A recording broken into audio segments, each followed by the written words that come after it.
What strikes me is that in many of your books and articles, you often provide examples from the advertising world.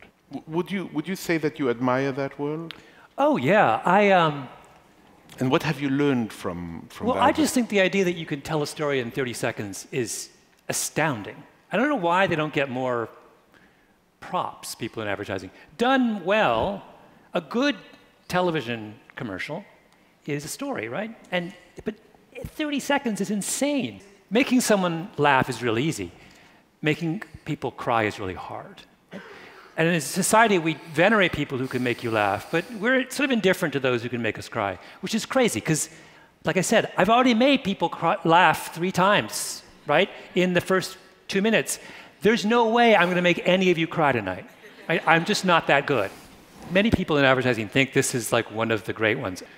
It happened recently. It was a Google Chrome ad where a man is, it's 30 seconds, is sending an email to his daughter, and I forget why you know, but it's clear that, oh, the email is about the anniversary of, I think it's the anniversary of his wife, her mother's death.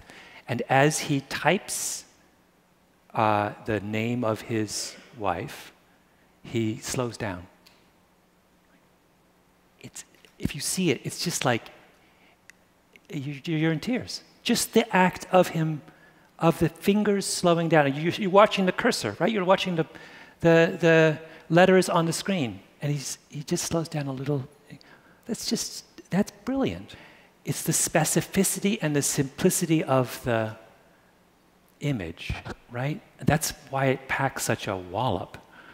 No, I remember some of my earliest memories are my father would read to us, and my father is English. He's not an overtly emotional man, and but he would cry when reading Dickens. And what is interesting about that is that literature afforded him that possibility. It was through the prism of a book that he could show emotion. Yeah, well, here we have a very efficient explanation for the greatness of English literature.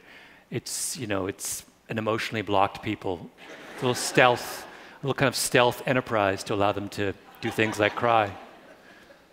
One of the movies we went to as a child with my father was some Christian movie about the Holocaust. And I think it was about Corrie ten Boom. Some of you may remember this. Anyway, it's incredibly teary, and we're all in tears. My father, not in tears at all. So we say to him, "Why aren't you crying?" And he says, "Because it's just a movie." And so his position there was, it's fiction. Why would I cry? And yet with Dickens, he would. So this contradiction was incredibly important to me, because I figured out that it occurred to me that there was some, in his mind, the book was doing something the movie couldn't do. And he couldn't articulate it, but there was something special about the way that Dickens told that story that afforded him an emotional experience that he was determined not to have when he went to the movie theater. This was a recurring area of fascination for me as a child, which was the ways in which stories worked and didn't work. And because there's an added element to this, which is that my father is exceedingly inarticulate, as is my brother. First of all, my father he hems and haws, searches for the right word, circles around, trails off, shrugs.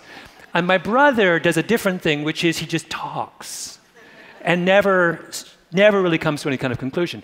And as a child, I remember just thinking, I would edit from the age of 5 what everyone else was saying. So it's like, it was clear in my mind I could do better than this, and that my role in this family was to get to the point, right?